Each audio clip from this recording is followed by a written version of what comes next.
ನಮಸ್ಕಾರ.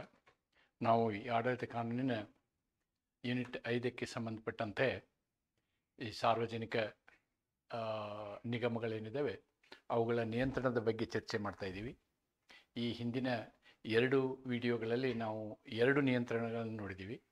ಲೆಕ್ಚರ್ 2ರಲ್ಲಿ ನಾವು ನ್ಯಾಯಿಕ ನಿಯಂತ್ರಣವನ್ನು ನೋಡಿದ್ದೀವಿ. ಲೆಕ್ಚರ್ 3ರಲ್ಲಿ ನಾವು ನೋಡಿದಂತಹ ನಿಯಂತ್ರಣ ಸರ್ಕಾರದ ನಿಯಂತ್ರಣ. ಈಗ ನಾವು ಚರ್ಚೆ ಮಾಡ್ತಕ್ಕಂತಹ ವಿಷಯ ಸಂಸತ್ತಿನ ನಿಯಂತ್ರಣ. ನೋಡಿ, ಸರ್ಕಾರ ಮತ್ತು ಸಂಸತ್ತಿನ ಮಧ್ಯದ ವ್ಯತ್ಯಾಸವನ್ನು ನಾವು ಗಮನಿಸಬೇಕು. ರಾಜ್ಯಸಭೆ, ಲೋಕಸಭೆ ಮತ್ತು ರಾಷ್ಟ್ರಪತಿಗಳನ್ನು ಒಳಗೊಂಡಂತೆ ನಾವು ಸಂಸತ್ತು ಅಂತ ಹೇಳ್ತೀವಿ. ಆದರೆ ಮಂತ್ರಿಮಂಡಲ ಮತ್ತು ಎಲ್ಲ ಆಡಳಿತ ವರ್ಗವನ್ನು ಸೇರಿಸಿ ನಾವು ಸರ್ಕಾರ ಅಂತ ಹೇಳ್ತೀವಿ. ಈ ವ್ಯತ್ಯಾಸ ನಮ್ಗೆ ಗೊತ್ತಿರಬೇಕು. ನಾವು ಸರ್ಕಾರದ ನಿಯಂತ್ರಣವನ್ನು ನೋಡಿದ್ದೀವಿ. ಸಾರ್ವಜನಿಕ ನಿಯಮಗಳನ್ನು ಸರ್ಕಾರ ಹೇಗೆ ನಿಯಂತ್ರಿಸುತ್ತದೆ ಅಂತಕ್ಕಂಥದ್ದನ್ನು ನಾವು ನೋಡಿದ್ದೀವಿ.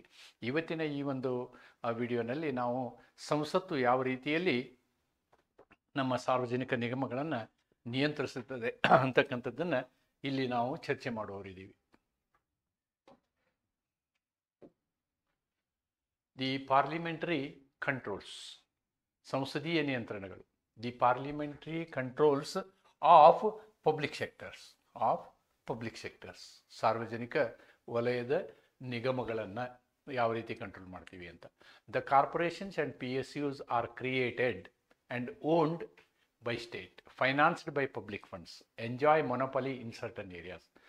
They work for the public interest, hence answerable to parliament. ನೋಡಿ, ಪಾರ್ಲಿಮೆಂಟ್ ಅಂದರೆ ಅದು ಜನಪ್ರತಿನಿಧಿಗಳ ಒಂದು ಸಮೂಹ. ಇಲ್ಲಿ ಈ ಸಾರ್ವಜನಿಕ ಸಂಸ್ಥೆಗಳಿಗೆ ಏನು ಒಂದು ಹಣಕಾಸು ಇದೆ ಅದು ರಾಜ್ಯದ ರಾಜಸ್ವದಿಂದ ಅಥವಾ ಸಾರ್ವಜನಿಕರಿಂದ ಹೋಗ್ತದೆ. ಆದ್ದರಿಂದ ಈ ಒಂದು ಸಾರ್ವಜನಿಕ ನಿಗಮಗಳ ಮಾಲೀಕರು ಸರ್ಕಾರವೇ ಆಗಿರೋದ್ರಿಂದ ಸರ್ಕಾರ ಇದನ್ನು ನಿಯಂತ್ರಣ ಮಾಡಬೇಕು. ಸರ್ಕಾರದ ಜೊತೆಗೆ ಜನಪ್ರತಿನಿಧಿಗಳ ಸಮೂಹ ಆಗಿರತಕ್ಕಂಥ ಸಂಸತ್ತು ಕೂಡ ಇಂತಹ ಒಂದು ವ್ಯವಸ್ಥೆಯ ಮೇಲೆ ನಿಯಂತ್ರಣವನ್ನು ಹೊಂದಿರಬೇಕು ಅಂತಕ್ಕಂಥದ್ದು ಈ ಒಂದು ತತ್ವ. ನಿಗಮಗಳು ಮತ್ತು PSUಗಳನ್ನು ರಚಿಸಲಾಗಿದೆ, ರಾಜ್ಯದ ಒಡೆತನದಲ್ಲಿವೆ, ಸಾರ್ವಜನಿಕ ನಿಧಿಯಿಂದ ಹಣಕಾಸು ಒದಗಿಸಲಾಗುತ್ತದೆ, ವ್ಯಾಪಾರದ ಕೆಲವು ಕ್ಷೇತ್ರಗಳಲ್ಲಿ ಏಕಸ್ವಾಮ್ಯವನ್ನು ಹೊಂದಿರುತ್ತದೆ. ಏಕಸ್ವಾಮ್ಯ, ಮೊನೊಪಲಿ ಅಂದರೆ ಏನು ಅಂತ ನಮಗೆ ಗೊತ್ತಿರಬೇಕು. ಕೆಲವೊಂದು ಕ್ಷೇತ್ರಗಳಲ್ಲಿ ಕೇವಲ ಸರ್ಕಾರಿ ನಿಗಮಗಳು ಮಾತ್ರ ಕೆಲಸ ಮಾಡ್ತವೆ. ಉದಾಹರಣೆಗೆ ಕರ್ನಾಟಕದಲ್ಲಿ ನಾವು ಹೇಳುವುದಾದರೆ ಇಲ್ಲಿ ಖಾಸಗಿ ವಿದ್ಯುತ್ ಘಟಕಗಳಿಲ್ಲ, ಖಾಸಗಿ ವಿದ್ಯುತ್ ಕಂಪನಿಗಳಿಲ್ಲ. ಇಲ್ಲಿ ಕೇವಲ ಸರ್ಕಾರದ ವಿದ್ಯುತ್ ಕಂಪ್ನಿ ಇದೆ. ಅದಕ್ಕೆ ನಾವೇನು ಹೇಳ್ತೀವಿ, ಮೆಸ್ಕಾಮ್, ಹೆಸ್ಕಾಮ್, ಜೆಸ್ಕಾಮ್ ಅಂತ ಹೇಳ್ತೀವಿ. ಈ ರೀತಿಯಾದಂತಹ ಮೊನೊಪೊಲಿ, ಅವರಿಗೆ ಏಕಸ್ವಾಮ್ಯ ಇದೆ ಅಂತಕ್ಕಂಥದ್ದನ್ನು ನಾವು ಗಮನಿಸಬೇಕು. ಒಂದು ಕಾಲದಲ್ಲಿ ಈ ಟೆಲಿಕಾಂ ಕೂಡ ಏಕಸ್ವಾಮ್ಯದಲ್ಲಿತ್ತು, 1994ಗಿಂತ ಮೊದಲು, ಮತ್ತು 2000ಗಿಂತ ಮೊದಲು ಎಲ್ಲ ಲ್ಯಾಂಡ್ಲೈನ್ಗಳು ಏಕಸ್ವಾಮ್ಯದಲ್ಲಿದ್ದವು. 2000ದ ನಂತರ ಏನಾಯಿತು ಅಂತಂದರೆ ಈ BSNLನ ಅಂದರೆ ಡಿಪಾರ್ಟ್ಮೆಂಟ್ ಆಫ್ ಟೆಲಿಕಾಮನ್ನು ಬೇರ್ಪಡಿಸಿ BSNL ಅಂತಕ್ಕಂಥ ಒಂದು ನಿಗಮವನ್ನು ಮಾಡಲಾಯಿತು ಅಂತಕ್ಕಂಥದ್ದನ್ನು ಇಲ್ಲಿ ನಾವು ಗಮನಿಸಬೇಕು. ಹೀಗಾಗಿ ಈ ರೀತಿಯಾದಂತಹ ಸಾರ್ವಜನಿಕ ಸಂಸ್ಥೆಗಳನ್ನು ನಿಯಂತ್ರಣ ಮಾಡುವುದು ಈ ಸಂಸತ್ತಿನ ಬಾಧ್ಯತೆಯೂ ಆಗಿರ್ತದೆ ಅಂತಕ್ಕಂಥದ್ದು. Therefore parliamentary control of public sector undertakings refers to the mechanism by which parliament ensures that PSUs operate transparently, efficiently and align with public interest. ನೋಡಿ, ಇಲ್ಲಿ ಸಂಸತ್ತಿನ ಉದ್ದೇಶವೂ ಇದೇ ಆಗಿರುತ್ತೆ, ಪಾರದರ್ಶಕವಾಗಿ ಕೆಲಸ ಮಾಡಬೇಕು ಸಾರ್ವಜನಿಕ ಉದ್ಯಮಗಳು, ಮತ್ತು ಸರ್ಕಾರದ ಏನು ಯೋಜನೆಗಳ ಅನುಸಾರವಾಗಿ ಕೆಲಸ ಮಾಡಬೇಕು. ಮತ್ತು ಆ ಕೆಲಸಗಳು ಹೇಗಿರಬೇಕು ಅಂತಂದರೆ ತುಂಬ ಏನು ಹೇಳ್ತೀವಿ ನಾವು, ಎಫಿಷಿಯೆಂಟಾಗಿ ಕೆಲಸಗಳಿರಬೇಕು, ಕಾರ್ಯಗಳು ಎಫಿಷಿಯೆಂಟ್ ಆಗಿರಬೇಕು. ಆದ್ದರಿಂದ ಸಾರ್ವಜನಿಕ ವಲಯದ ಉದ್ಯಮಗಳ ಸಂಸದೀಯ ನಿಯಂತ್ರಣವು PSUಗಳು ಪಾರದರ್ಶಕವಾಗಿ, ಪರಿಣಾಮಕಾರಿಯಾಗಿ, ಎಫಿಷಿಯೆಂಟ್ ಅಂದರೆ ಪರಿಣಾಮಕಾರಿಯಾಗಿ ಮತ್ತು ಸಾರ್ವಜನಿಕ ಹಿತಾಸಕ್ತಿಯೊಂದಿಗೆ ಹೊಂದಾಣಿಕೆಯಲ್ಲಿ ಕಾರ್ಯನಿರ್ವಹಿಸುವುದನ್ನು ಸಂಸತ್ತು ಖಚಿತಪಡಿಸುವ ಕಾರ್ಯವಿಧಾನಗಳಲ್ಲಿ ಉಲ್ಲೇಖಿಸಲಾಗಿದೆ. ಏನು ಅವು ಅನ್ನೋದನ್ನು ನಾವು ಒಂದೊಂದಾಗಿ ನೋಡ್ತಾ ಹೋಗೋಣ. ಏನೇನಿದೆ? ಸ್ಟ್ಯಾಚ್ಯೂಟರಿ ಕಂಟ್ರೋಲ್, ಇದನ್ನು ನಾನು ಮೊದಲೂ ಹೇಳಿದ್ದೀನಿ. ಶಾಸನಬದ್ಧ ನಿಯಂತ್ರಣ ಅಂದರೆ ಸಂಸತ್ತು ಶಾಸನವನ್ನು ಮಾಡುವಾಗ ಶಾಸನದಲ್ಲಿಯೇ ಪ್ರಾವಧಾನಗಳನ್ನು ಮಾಡಿರುತ್ತದೆ. ಏನು ನಿಯಂತ್ರಣಕ್ಕೆ ಬೇಕಾಗುವಂತಹ ಎಲ್ಲ ಪ್ರಾವಧಾನಗಳನ್ನು ಶಾಸನದಲ್ಲಿ ಮಾಡಿರುತ್ತದೆ. Where corporations are created by statute act of parliament ಅಂತ ಹೇಳ್ತೀವಿ. ಇದು ಬರೀ ಪಾರ್ಲಿಮೆಂಟ್ ಅಂತ ಇರಬೇಕಂತೇನಿಲ್ಲ, ಇದು ಸ್ಟೇಟ್ ಲೆಜಿಸ್ಲೇಚರು ಇರ್ಬೋದು. ರಾಜ್ಯ ವ್ಯಾಪ್ತಿಯಲ್ಲಿರ್ತಕ್ಕಂಥವು ಅಂಥ ಸಂಸ್ಥೆಗಳು ಏನು ಮಾಡ್ತವೆ, ಸ್ಟೇಟ್ ಲೆಜಿಸ್ಲೇಚರ್ ವಿಧಾನಮಂಡಲಗಳು ಮಾಡ್ಬೋದು. The apt control is incorporated in the provisions of the statute. Apt ಅಂದರೆ ಯೋಗ್ಯವಾದಂತಹ ನಿಯಂತ್ರಣಗಳನ್ನು ನಾವೇನು ಮಾಡ್ಬೋದು, ಈ ಶಾಸನದ ಪ್ರಾವಧಾನಗಳಲ್ಲಿ ಸೆಕ್ಷನ್ಗಳಲ್ಲೇ ನಾವು ಹೇಳಿಬಿಡ್ಬೋದು. In its excessive act it can supersede or cancel the corporation. ನೋಡಿ, ಶಾಸನಾತೀತವಾಗಿ ಕೆಲಸ ಮಾಡಿದರೆ, ಕಾನೂನು ಬಾಹಿರವಾಗಿ ಕೆಲಸ ಮಾಡಿದರೆ ಅಂತಹ ಕಾರ್ಪೊರೇಷನ್ಗಳನ್ನು ಸೂಪರ್ಸೀಡ್ ಮಾಡುವಂತಹ, ರದ್ದುಗೊಳಿಸುವಂತಹ ಅಧಿಕಾರ ಕೂಡ ಏನಾಗಿರುತ್ತೆ, ಸಂಸತ್ತಿಗೆ ಇರ್ತದೆ ಅಂತಕ್ಕಂಥ. ಕಾನೂನು ಮೂಲಕ ನಿಗಮಗಳನ್ನು ರಚಿಸಿದರೆ ಶಾಸನದ ನಿಬಂಧನೆಗಳಲ್ಲಿ ಸೂಕ್ತ ನಿಯಂತ್ರಣವನ್ನು ಅಳವಡಿಸಲಾಗಿರುತ್ತದೆ.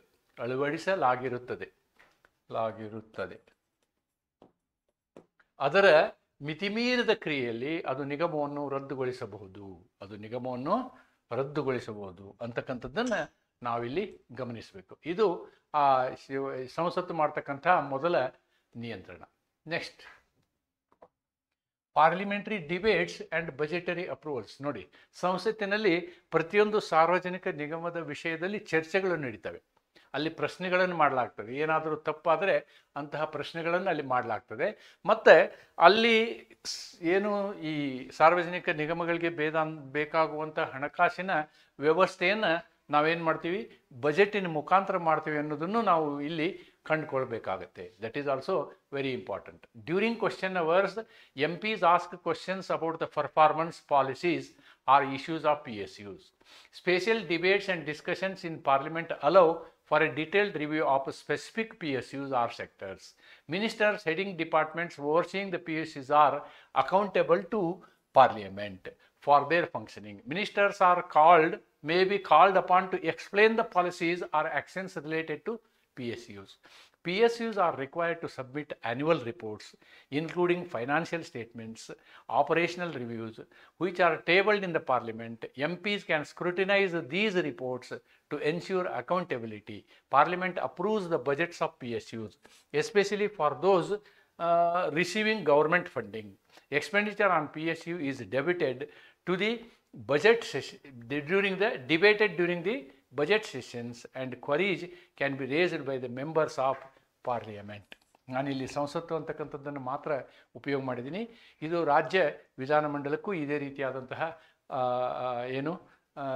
ವ್ಯವಸ್ಥೆಗಳು ಇರ್ತವೆ. ಇಲ್ಲಿ ಪಾರ್ಲಿಮೆಂಟ್ ಏನು ಮಾಡ್ಬೋದು, ಯಾವುದೇ ಒಂದು ಸಾರ್ವಜನಿಕ ಸಂಸ್ಥೆಯ ಬಗ್ಗೆ ಚರ್ಚೆ ಮಾಡ್ಬೋದು. ಅಲ್ಲಿ ಸಂಸತ್ತು ಸದಸ್ಯರು ಪ್ರಶ್ನೆಗಳನ್ನು ಮಾಡ್ಬೋದು. ಇದು ಎಲ್ಲದಕ್ಕೂ ಸೂಕ್ತ ರೀತಿಯಲ್ಲಿ ಉತ್ತರ ಕೊಡುವಂತಹ ಜವಾಬ್ದಾರಿಯು ಆ ಸಂಬಂಧಿಸಿದ ಮಂತ್ರಿಗಳ ಮೇಲೆ ಇರುತ್ತೆ. ಈ ರೀತಿಯಾದಂತಹ ಪ್ರಶ್ನೆಗಳು ಮಾಡುವುದರಿಂದ ಎಲ್ಲಿ ತಪ್ಪು ಅಥವಾ ಸಮಸ್ಯೆಗಳು ಉಂಟಾಗಿರ್ತವೆ ಅದನ್ನು ಸರಿಪಡಿಸುವಂತಹ ಅಧಿಕಾರವನ್ನು ಇಲ್ಲಿ ಸಂಸತ್ತು ಹೊಂದಿರುತ್ತೆ. ಚರ್ಚೆಯ ನಂತರ ನಿರ್ಣಯಕ್ಕೆ ಬರ್ತಾರೆ, ಏನು ಸೂಕ್ತ ನಿರ್ಣಯಗಳನ್ನು ತೆಗೆದುಕೊಳ್ಬೇಕು ಅಂತಕ್ಕಂಥದ್ದನ್ನು ನಾವು ಈ ಮುಖಾಂತರ ನೋಡ್ಬೋದು. ಇದನ್ನೇ ಕನ್ನಡದಲ್ಲಿ ನೋಡೋದಾದರೆ, ಪ್ರಶ್ನೋತ್ತರ ಅವಧಿಯಲ್ಲಿ ಸಂಸದರು PSUಗಳ ಕಾರ್ಯಕ್ಷಮತೆ, ನೀತಿಗಳು ಮತ್ತು ಸಮಸ್ಯೆಗಳ ಬಗ್ಗೆ ಪ್ರಶ್ನೆಗಳನ್ನು ಕೇಳಬಹುದು. ಸಂಸತ್ತಿನಲ್ಲಿ ವಿಶೇಷ ಚರ್ಚೆಗಳು ಮತ್ತು ನಿರ್ದಿಷ್ಟ PSUಗಳು ಅಥವಾ ವಲಯಗಳ ವಿವರವಾದ ವಿಮರ್ಶೆಗೆ ಅವಕಾಶವಿರುತ್ತದೆ. PSUಗಳ ಮೇಲ್ವಿಚಾರಣೆಯು ಇಲಾಖೆಯ ಮುಖ್ಯಸ್ಥರಾಗಿರುವ ಮುಖ್ಯಮಂತ್ರಿಗಳು ತಮ್ಮ ಕಾರ್ಯನಿರ್ವಹಣೆಗಾಗಿ ಸಂಸತ್ತಿಗೆ ಜವಾಬ್ದಾರರಾಗಿರುತ್ತಾರೆ. PSUಗಳಿಗೆ ಸಂಬಂಧಿಸಿದ ನೀತಿಗಳು ಅಥವಾ ಕ್ರಮಗಳನ್ನು ವಿವರಿಸಲು ಮಂತ್ರಿಗಳನ್ನು ಕರೆಯಬಹುದು. PSUಗಳು ಸಂಸತ್ತಿನಲ್ಲಿ ಮಂಡಿಸಲಾದ ಹಣಕಾಸು ಹೇಳಿಕೆಗಳು, ಕಾರ್ಯಾಚರಣೆಗಳು, ವಿಮರ್ಶೆಗಳನ್ನು ಒಳಗೊಂಡಂತೆ ವಾರ್ಷಿಕ ವರದಿಗಳನ್ನು ಸಲ್ಲಿಸುವ ಅಗತ್ಯವಿರುತ್ತದೆ. ಹೊಣೆಗಾರಿಕೆಯನ್ನು ಖಚಿತಪಡಿಸಿಕೊಳ್ಳಲು ಸಂಸದರು ಈ ವರದಿಗಳನ್ನು ಕೂಲಂಕುಷವಾಗಿ ಪರಿಶೀಲಿಸಬಹುದು. PSUಗಳ ಬಜೆಟ್ಗಳನ್ನು ಸಂಸತ್ತು ಅನುಮೋದಿಸುತ್ತದೆ. ವಿಶೇಷವಾಗಿ ಸರ್ಕಾರದ ಹಣವನ್ನು ಪಡೆಯುವವರಿಗೆ ಇದು ಅನ್ವಯವಾಗುತ್ತದೆ. PSUಗಳ ಮೇಲಿನ ವೆಚ್ಚವನ್ನು ಬಜೆಟ್ ಅಧಿವೇಶನಗಳಲ್ಲಿ ಚರ್ಚಿಸಲಾಗುತ್ತದೆ ಮತ್ತು ಸಂಸತ್ ಸದಸ್ಯರು ಪ್ರಶ್ನೆಗಳನ್ನು ಆ ವಿಷಯದ ಮೇಲೆ ಎತ್ತಬಹುದು. ಇಲ್ಲಿ ಇನ್ನೊಂದು ವಿಷಯ ಏನು ಅಂತಂದರೆ, ನಾವು ಇದರ ಜೊತೆಗೆ ಇಲ್ಲಿ ಹಣಕಾಸಿನ ವಿಷಯದಲ್ಲಿಯೂ ಚರ್ಚೆಯನ್ನು ಮಾಡುವಂಥ ಅವಕಾಶ ಸಂಸತ್ತಿಗೆ ಇರ್ತದೆ ಅಂತಕ್ಕಂಥದ್ದನ್ನು ಮತ್ತು ಬಜೆಟರಿ ಪ್ರಾವಿಷನ್ಸ್ ಮಾಡುವಂಥದ್ದು ಈ ಸಂಸತ್ತಿಗೆ ಅಧಿಕಾರ ಇದೆ ಅನ್ನೋದನ್ನು ನಾವಿಲ್ಲಿ ಕಾಣಬಹುದಾಗಿದೆ. Then controller and auditor general. ಇದು ಆಫ್ ಇಂಡಿಯಾ ಆಡಿಟ್ಸ್, ಅಲ್ಲಿ ಆಡಿಟ್ ಮಾಡ್ತಾರೆ ಅನ್ನೋದನ್ನು ನಾನು ಸರ್ಕಾರದ ವಿಷಯದಲ್ಲಿ ಹೇಳಿದ್ದೆ. ಇಲ್ಲಿ ಹಾಗಲ್ಲ. ಇಲ್ಲಿ ಏನಂದ್ರೆ ಆಡಿಟ್ ಮಾಡಿದಂತಹ ಆಡಿಟ್ ರಿಪೋರ್ಟನ್ನು ಸಂಸತ್ತಿನ ಮುಂದೆ ನೀವು ಇಡಬೇಕಾಗ್ತದೆ, ಸಂಸತ್ತಿನ ಗಮನಕ್ಕೆ ತರಬೇಕಾಗ್ತದೆ. Accounts of PSUs submits the reports to the president which are tabled in the parliament. These reports highlight the financial irregularities, inefficiencies and deviations from policies. ನೋಡಿ, ಈ ವರದಿಗಳು ಹಣಕಾಸಿನ ಆಕ್ರಮಗಳು, ಅಸಮರ್ಥತೆಗಳು ಅಥವಾ ನೀತಿಗಳ ವಿಚಲನವನ್ನು ಎತ್ತಿ ತೋರಿಸುತ್ತವೆ. ಅಂದರೆ ಯಾವುದೇ ಒಂದು ಸಾರ್ವಜನಿಕ ಸಂಸ್ಥೆ ಏನಾದರೂ ತಪ್ಪು ಮಾಡಿದರೆ ಆ ತಪ್ಪನ್ನು CNDAG ರಿಪೋರ್ಟ್ನಲ್ಲಿ ವರದಿಯಲ್ಲಿ ಅದು ಬರ್ತದೆ.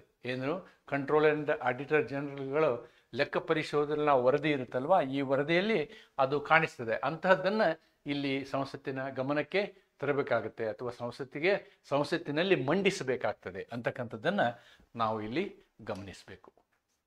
Next, committee on public undertaking. ನೋಡ್ರಿ, there is a COPU, that is committee on public sector units, public undertakings, ಸಾರ್ವಜನಿಕ ಉದ್ಯಮಗಳ ಸಮಿತಿ ಅಂತಕ್ಕಂಥದ್ದು ಒಂದು ಸಮಿತಿಯನ್ನೇ ಮಾಡ್ತಾರೆ.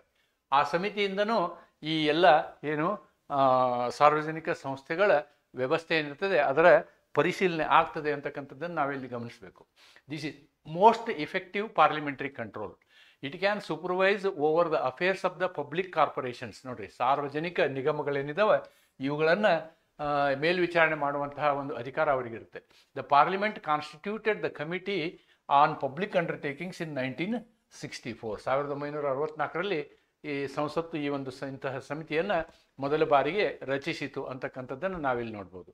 The committee on public undertakings is a parliamentary committee, ಸಂಸತ್ತಿನ committee in India, and it reviews the accounts and the reports of the public sector undertakings. ನೋಡಿ, ಇಲ್ಲಿರ್ತಕ್ಕಂಥ ಅವುಗಳ ಲೆಕ್ಕಪತ್ರಗಳನ್ನು ಈ ಒಂದು ಕಮಿಟಿ ಪರಿಶೀಲಿಸ್ತದೆ ಅನ್ನೋದನ್ನು ನಾವು ಗಮನಿಸಬೇಕು.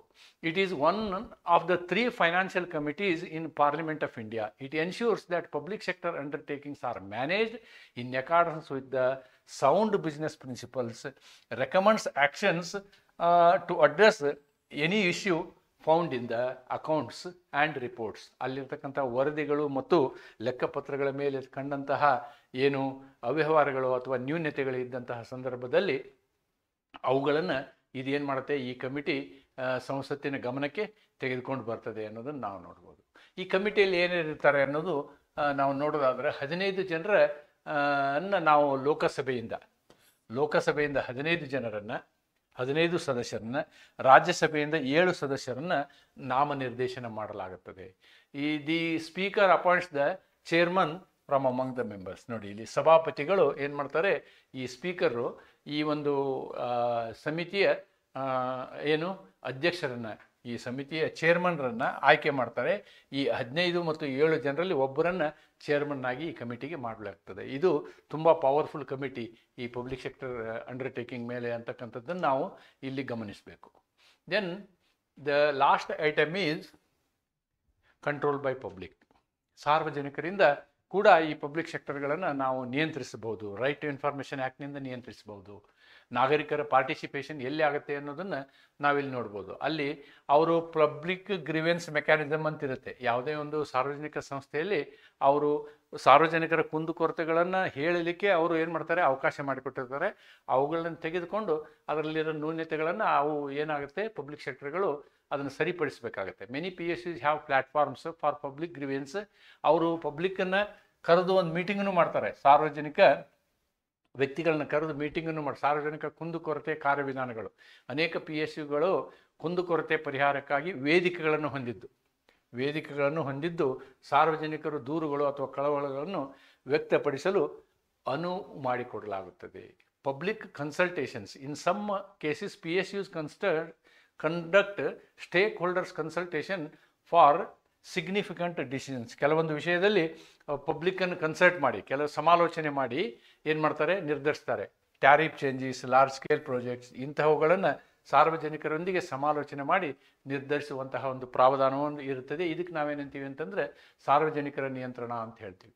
Then media and civil society. ಇದು ಸಾರ್ವಜನಿಕ ನಿಯಂತ್ರಣದಲ್ಲೇ ಬರುತ್ತೆ. The media acts as a watchdog reporting inefficiencies, corruption and mismanagement of PSUs. ನೋಡಿ, ಇಲ್ಲಿ ಅಸಮರ್ಥತೆ, ಭ್ರಷ್ಟಾಚಾರ ಅಥವಾ ದುರುಪಯೋಗದ ವಿಷಯದಲ್ಲಿ ಈ ಮಾಧ್ಯಮ ಏನು ಮಾಡ್ಬೋದು, ಇವುಗಳನ್ನು ಹೊರಗೆ ತರ್ಬೋದು, ಪಬ್ಲಿಕ್ಕಿಗೆ ತರ್ಬೋದು. ಆದ್ದರಿಂದ it works as a watchdog, ಕಾವಲುಗಾರನಾಗಿ ಈ ಮಾಧ್ಯಮ ಕೆಲಸ ಮಾಡ್ತದೆ ಅನ್ನೋದನ್ನು ನಾವು ನೋಡ್ಬೋದು. ಆಮೇಲೆ ಸಿವಿಲ್ ಸೊಸೈಟಿ ಆರ್ಗನೈಸೇಷನ್ಸ್, ಸಾಮಾಜಿಕ ಸಂಸ್ಥೆಗಳು, ನಾಗರಿಕ ಸಂಸ್ಥೆಗಳು ಇರ್ತಾವಲ್ಲ, ಇವ್ರುಗಳು ಕೂಡ ಇದನ್ನ ಕಂಟ್ರೋಲ್ ಮಾಡ್ಬೋದು. Organisations and think tanks provide independent evaluations, research and critics. ಈ ಒಂದು ಸಾರ್ವಜನಿಕ ಸಂಸ್ಥೆಗಳು ಯಾವ ರೀತಿ ಕೆಲಸ ಮಾಡ್ತವೆ ಅಂತಕ್ಕಂಥದ್ರ ಬಗ್ಗೆ ಸಂಶೋಧನೆ ಮಾಡಿ ತಮ್ಮದೇ ಆದಂತಹ ಏನು ಅದರ ಮೇಲೆ ಟಿಪ್ಪಣಿಗಳನ್ನು ಮಾಡುವಂತಹ ಒಂದು ಅವಕಾಶ ಇಂಥ ಸಂಸ್ಥೆಗಳಿಗೆ ಮತ್ತು ಸಾರ್ವಜನಿಕರಿಗೂ ಕೂಡ ಈ ಅವಕಾಶ ಇದೆ ಅಂತಕ್ಕಂಥದ್ದನ್ನು ನಾವು ಇಲ್ಲಿ ಕಾಣಬಹುದಾಗಿದೆ.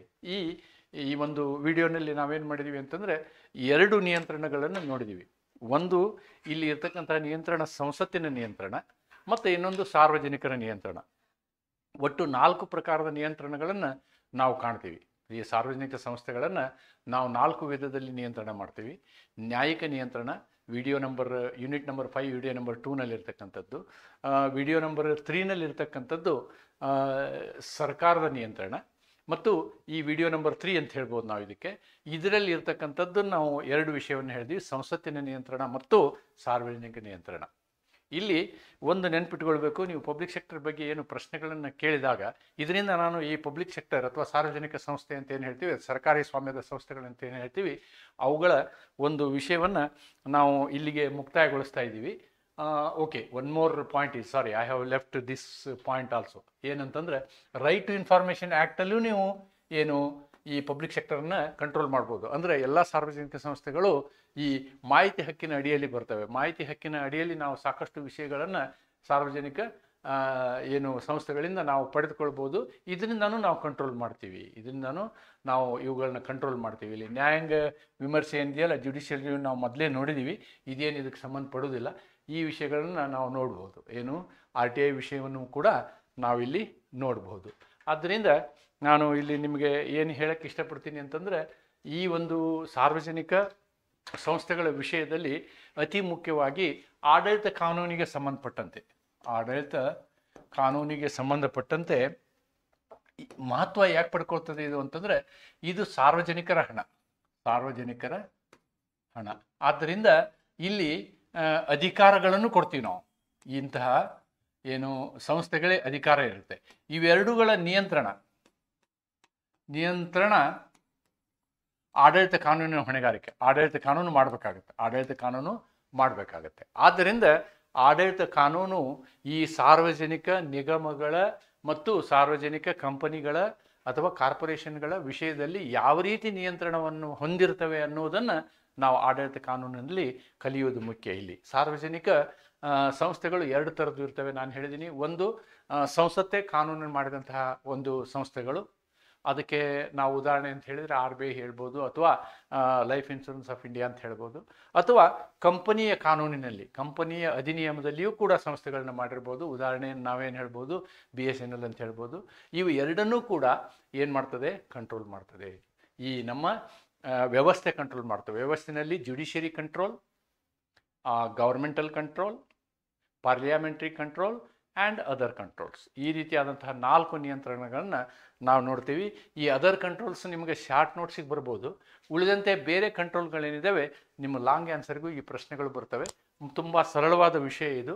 ಈ ವಿಷಯವನ್ನು ನೀವು ಮನನ ಮಾಡಿಕೊಂಡ್ರೆ ನಿಮಗೆ ತುಂಬ ಪರೀಕ್ಷೆಯಲ್ಲಿ ಬಹಳ ಅನುಕೂಲ ಆಗ್ತದೆ ಅಂತಕ್ಕಂಥ ಅಭಿಪ್ರಾಯವನ್ನು ಹೇಳ್ತಾ ಈ ಒಂದು ವಿಡಿಯೋವನ್ನು ನಾನು ಇಲ್ಲಿಗೆ ಮುಕ್ತಾಯಗೊಳಿಸ್ತೀನಿ. Thank you very much.